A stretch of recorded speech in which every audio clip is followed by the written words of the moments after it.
Can we agree that Tinubu has failed in the area of insecurity? I repeat, can we agree as Nigerians that Tinubu has failed in the area of insecurity? It is not time to start supporting a person because of his tribe or his political party. It is time for us to understand the challenges we are facing as Southerners, as Nigerians. Now, we understand that Tinubu made a promise in his campaign that he's going to deal with insecurity decisively. But as we speak, the President Bola Ahmed Tinubu has failed in the area of insecurity. Now, look at this story, this report. It is time for Urobo, Ishekiri, Ijo, and Benin communities to put aside their differences and work together to secure the river border shared amongst them. Reports indicate that Fulani bandits are using gunboats and have expanded their operations to the River Niger. Southern Nigeria needs to join together, cooperate together, align together to secure their borders, whether it is land or sea.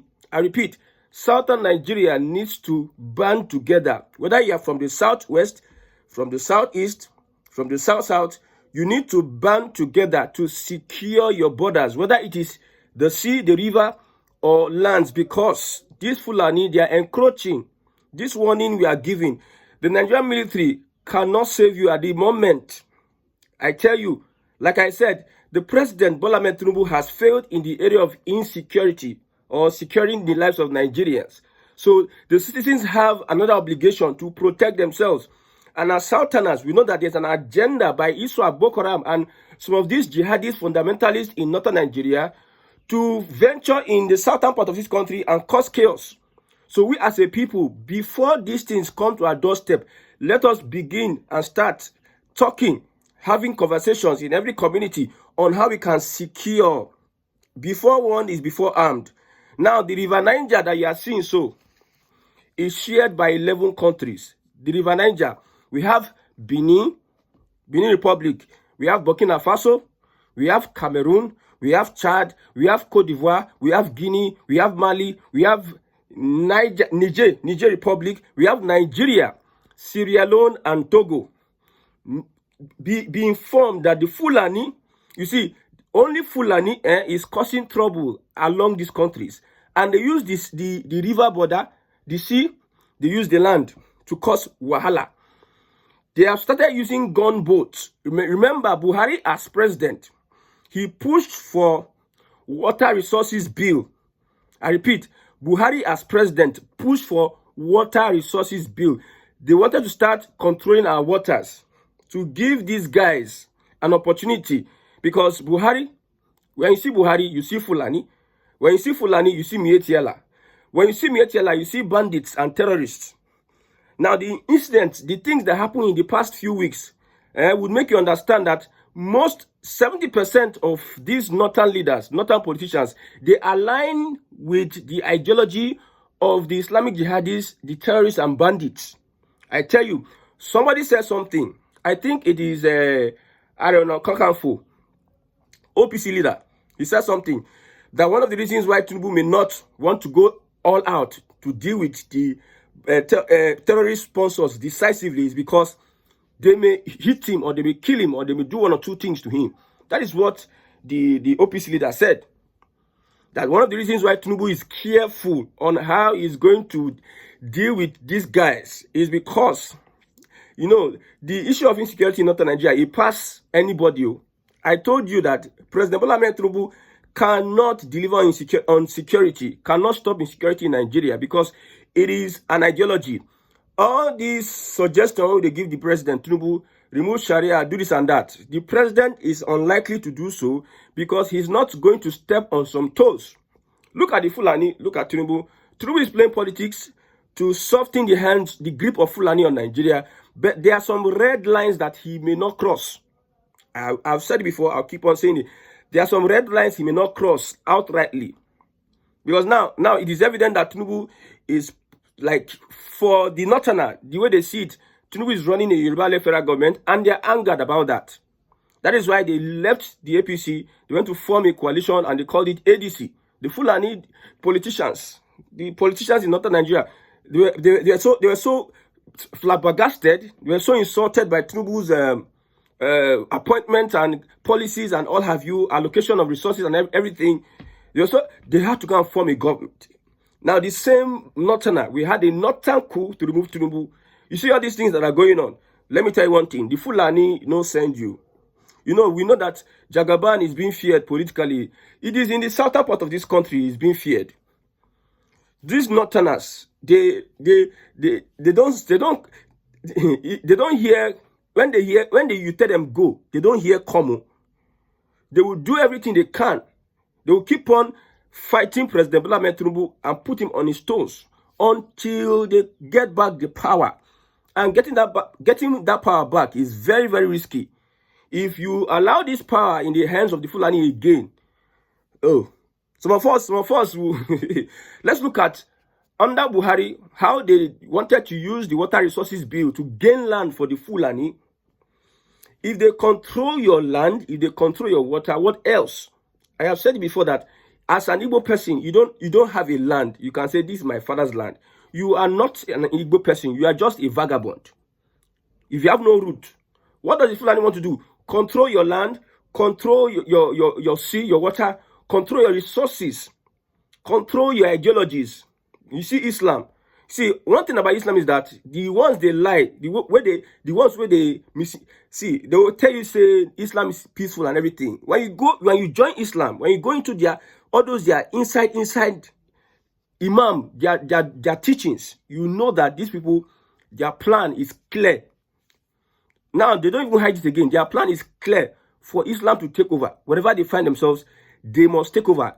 This one that even the Fulani, they are telling us that we are the ones that own Nigeria.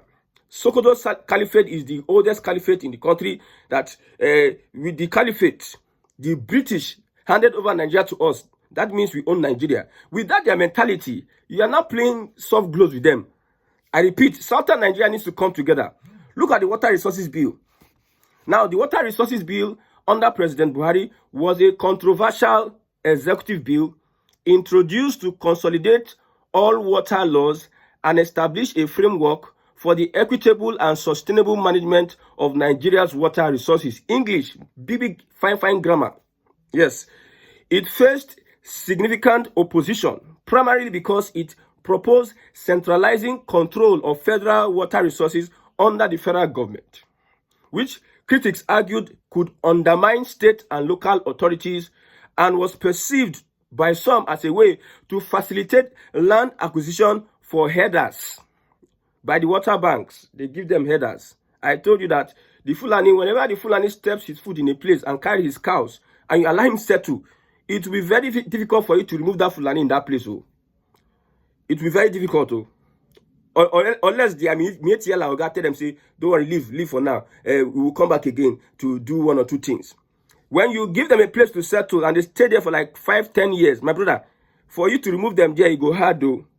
I tell you, for you to remove them there, it go hard. So the Buhari was making a way. You remember the grazing route? Buhari and grazing route. He did a lot of things. He did a lot of things to make sure that he took the Fulani back to the foundations. To start taking over the foundations of Nigeria. If they take over your water resources, you know what it is? Your waterways. If the Fulani take over your waterways, do you know what it is? You are encircled. Remember, problem with the happen for Africa today. In like 6 or 7 or 8 countries, Fulani, they cause problem all over. In 8 countries in Africa. And they are consistently doing it and they are bragging with it. So they are everywhere, interconnected, everywhere, having the same agenda. Is to Islamize, use Islam to entrench the caliphate of the Fulani wherever they find themselves. So people went against it because they saw it as a way of facilitating land acquisition for headers.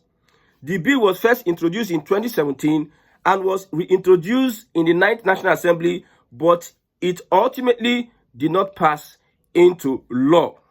Now, you see the federal government will take over. You know, Buhari, when they are in government, when Buhari was in government, he empowered the Fulani, mostly from Katsina State and Northerners.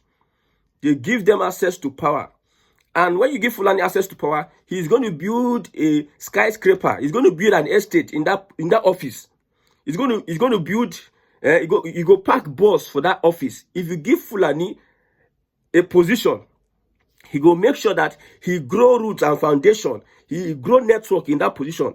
That it will be difficult for you to remove him. He will make sure that he bring, normally how they do. They come 1, 2, 3, they bring their brothers, they start expanding in population. They start getting familiar with the community, the society, and everything. They get involved in your social activities. They go to school. Somehow, they tell you that we are a people here. We are here.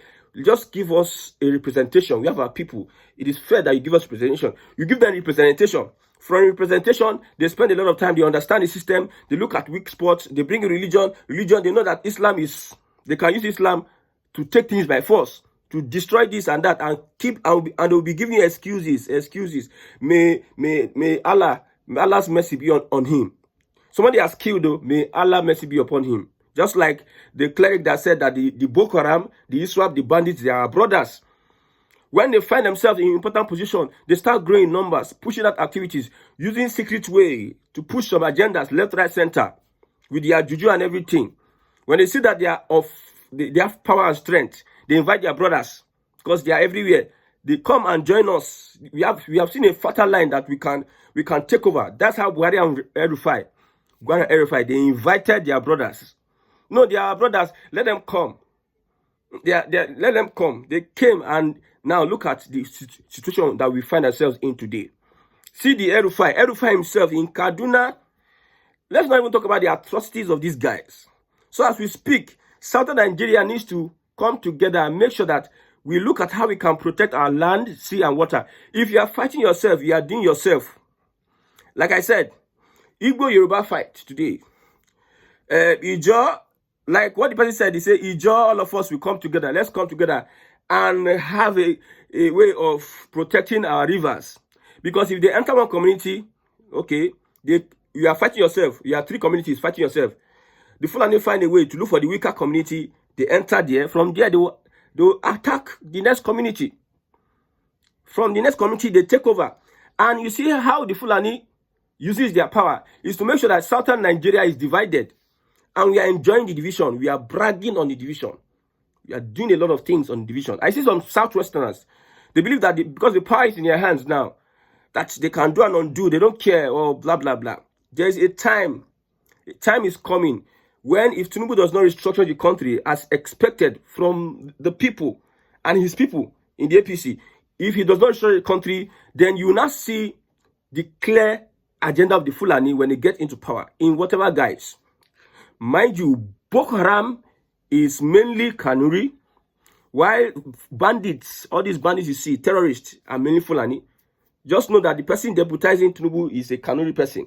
Just know that most of the people that are popular politicians in northern Nigeria that is likely to take power from Tinubu, they are from either Fulani, majorly. You hardly see an Hausa. It is only Absalami Abubakar, I believe, I stand to be corrected, that will say he's an Hausa leader alive today. But you don't see him, he's just coming to show for peace deal, signing peace accord. That's what we see Absalami Abubakar come to do.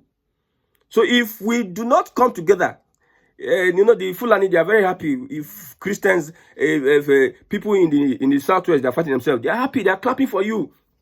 But this one that we are uniting, you can see the intensified attacks. Uniting, see, if they get into power, they will look for something to plant. That Igbos, everybody in Southern Nigeria will be fighting themselves while they harvest the power in every area. Somebody has said it. I'll repeat it. They said it. They said this Tinubu that you see, so should be his president, Abi, and he's appointing his brother left, right, center. All this appointment he's making, all this alignment or whatever he's doing, it just take us meeting. We just have meeting. You just take meeting. After a meeting, we organize, we restructure everything. And you know what the Hausa or what the Fulani would do? Forget the Hausa and the Fulani are still together politically. Because those ones, now them be PA to the Fulani, the Hausas. They have not really realized themselves. You know what they will do? When they see that the Southwest had so much power, they will make sure that they empower other Southerners, especially the Southeast and the South-South. They will try and give these guys position. What Tinubu is doing to northern Nigeria, of trying to give the middle belt relevance, giving them a say when it comes to politics, appointment, having them to place them in position of authority so that they can create networks to elevate their people politically, economically, and otherwise. That is what the Fulani will do in turn when they get into power. You see, when I say Fulani, I'm talking not a Nigeria. Fulani, you know, this Fulani, they believe that Fulani is the whole Nigeria. When you say Fulani, you say the whole Nigeria. So when I say Fulani, I'm talking about Fulani conquered northern Nigeria. That is what they will do. And you see, politicians in Nigeria today, it is about interest. No permanent friend, no permanent enemy, but they have permanent interest. So the politician will be considering their own political future. They will accept the position from the Fulani, and they make sure that they subjugate the Southwest. Nobody is going to stop anybody if the state of emergency in Lagos, like the powerhouse, state of emergency. See, what the Fulani is going through now, they will never want to anticipate it again. Because they will make sure that they never. Somebody even said it, whether it's Jabo or mistakenly said it, said that is why we didn't even give Abiola power. Because we know Yoruba people, when they have power, they start becoming tribal. They are most tribal. That is from a northerner, and that northerner is in the ADC. You can see, when you look at people and how they reason, you expect what they anticipate and how they are going to act. How they are going to act. So everybody needs to come together. How do you do it? How do you come together to protect your communities? How? You see, there are security structures in every community. You must have a youth wing in every community. You must have a traditional ruler in every community. You must have a local government chairman in every community. You must have a police in every community. You must try and meet your traditional rulers. Sell the idea to them, because if it's left for me, I've not seen the effectiveness. There's the importance. We have the importance of our traditional institutions. They are very important for custody, history, our heritage and culture, custodians of the history, heritage, and culture. But the effectiveness when it comes to securing the people, I've not seen the traditional rulers are almost zero when it comes to securing the people.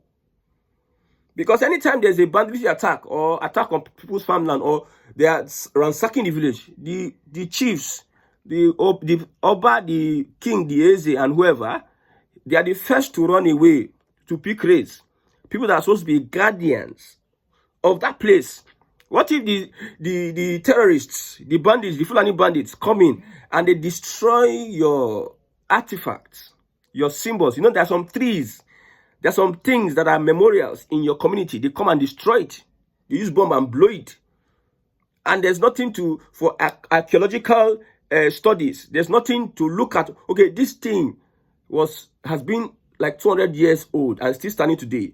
It represents the culture, the vibrancy of our culture. It represents us as a people. You as the custodian, you run away. Bandit can't use something, blow them up. Now when they build artificial. So when I look at the Nigerian system, I have said it before. I know that with Nnamdi Kanu being sentenced to imprisonment, some people believe that we must defend one Nigeria with all my mind. From now on, if one Nigeria happens to you, nobody should pity you, because one Nigeria is not designed to keep you. One Nigeria is the weapon fashioned against nations. One Nigeria is the weapon fashioned against your potential in this Nigeria. In Nigeria, we have different nations. Different nations, different people with different ideologies, different agenda, different assignment, different destiny in the same Nigeria. But they would lump you together because some people feel that they had the technology to subdue you, to defeat you, so that you can be slaves to them, and they bring you by force so that they can be harvesting your resources. You know, all those templates, all those systems, divide and rule. That is what they are using for us in Nigeria, and we know it. But we cannot, because of the greed of the black man. We cannot because of politicians. They are so much invested. When I tell somebody that Tinubu will not be able to solve the issue of insecurity, he says it's a lie. It's a lie that he trusts Jagaban. Jagaban will never fail. Look at it. Now, every day things are happening. I don't want to read. You see, the ransom, the bandits, the terrorists, are asking from that Kwara incident.